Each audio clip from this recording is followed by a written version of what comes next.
Bonjour à tous, bienvenue sur Moss Musculaire, j'espère que vous allez bien. Ceci est la première vidéo de 2024. Comme vous avez pu remarquer, j'ai pris quelques jours de congé pour profiter un petit peu des fêtes, pour me reposer, profiter aussi un petit peu de la famille. Et je vous souhaite donc d'ailleurs la bonne année et un joyeux Noël un petit peu en retard. En toute première news pour cette nouvelle année, nous avons ce qui s'apparente à plus ou moins un physique update de Big Ramy qui fait son grand retour ici donc en 2024 à Olympia, après avoir pris un peu plus d'un an de pause, sa dernière apparition étant l'Arnold Classic 2023, quelques mois après avoir perdu son titre donc à l'Olympia 2022. Je trouve ici qu'il a l'air un peu moins massif, alors il est toujours aussi large hein, quand même, mais il n'est pas aussi massif que le Big Ramy qu'on a l'habitude de voir sur scène. On ne voit ni ses jambes ni son dos, ce qui je dirais est la partie qu'on a le plus envie de voir, hein. La partie du corps dont on est le plus curieux finalement de voir. Est-ce qu'il a récupéré la définition sur le dos? Ses grosses cicatrices, ses trous sur les cuisses ont disparu.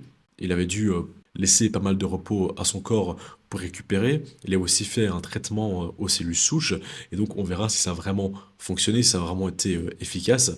Il y avait déjà eu une belle transformation entre l'Olympia 2022 et l'Arnold 2023, et là on verra vraiment si ça a porté ses fruits pour l'Olympia 2024.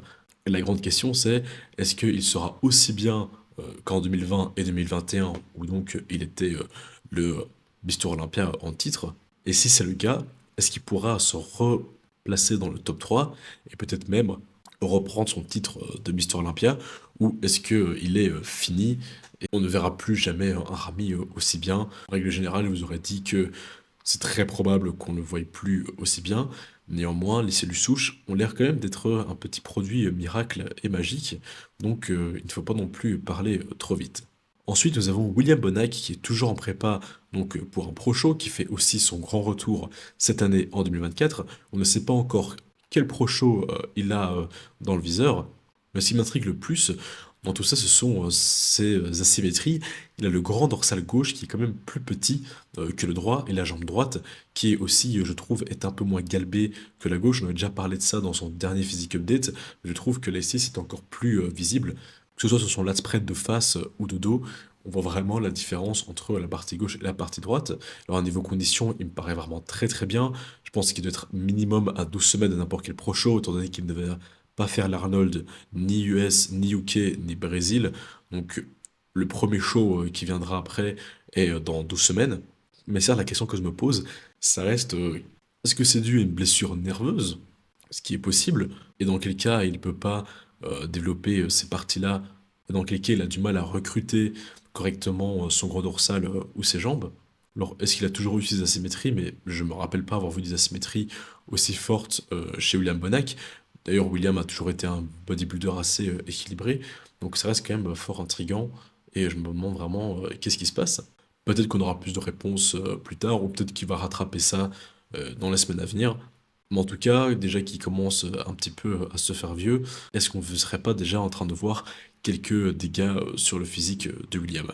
Et ensuite, la dernière news, on va parler de Stanley Ball, qui est pour le moment 12 kilos au-dessus de son poids de scène.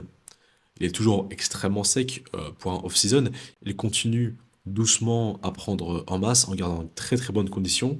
Concrètement, là, il est en train de main gain, hein, c'est-à-dire il reste avec un body fat assez bas et il a probablement un très très très léger surplus qui lui permet vraiment de rajouter quasiment uniquement du muscle. C'est une méthode assez courante avec Couture, j'ai l'impression.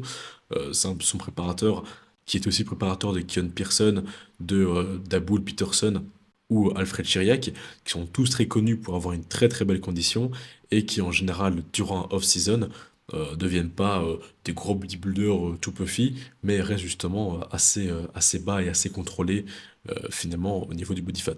Et donc je sais pas non plus quel show Sanimal va viser pour cette année, mais néanmoins je trouve qu'il est vraiment très très bien et déjà dans une super condition. S'il veut se lancer en prépa, il peut concrètement se lancer quand il veut pour une préparation avec un body fat aussi bas, en quelques semaines, il peut arriver vraiment à complètement cut.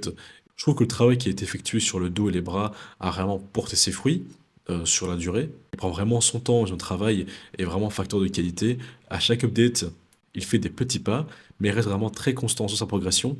Ce qui est vraiment une chose que j'apprécie beaucoup avec Stan. En plus, il met beaucoup de physique update, il poste très souvent des avant-après sur 12 semaines, 6 mois, 1 an, on peut vraiment voir l'évolution qui finalement, elle peut paraître minime de semaine en semaine, mais après, quand tu vois tout le chemin parcouru sur 1 an, on voit quand même qu'il y a eu du travail et que ce travail-là a payé. Donc la grande question, c'est est-ce que cet animal arrivera à se qualifier cette année pour Olympia 2024? Est-ce qu'il pourra rejoindre Théo Le Guerrier sur la grande scène de Olympia? Et est-ce qu'on le reverra sur Olympia enfin en Open? Car rappelez-vous, la dernière fois qu'on l'a vu à Olympia, c'était c'est quand il était encore en classique physique. Et je pense que vraiment Stan a toutes ses chances cette année de se qualifier. S'il continue son off-season comme ça, par exemple jusqu'au mois de juin, il peut encore prendre quelques kilos. Sachant ici que chaque gramme qu'il prend, c'est vraiment de la masse maigre, hein. Il prend vraiment quasi que du muscle. Donc franchement, pour ça, bravo à Stan. Donc voilà, c'est tout pour cette première review de l'année. Je reviendrai très vite avec d'autres news. J'espère que cette vidéo vous a plu. Si c'est le cas, pensez à vous abonner, à liker et à mettre un petit commentaire pour les référencements. C'était Karim dans Muscular. À bientôt. Ciao.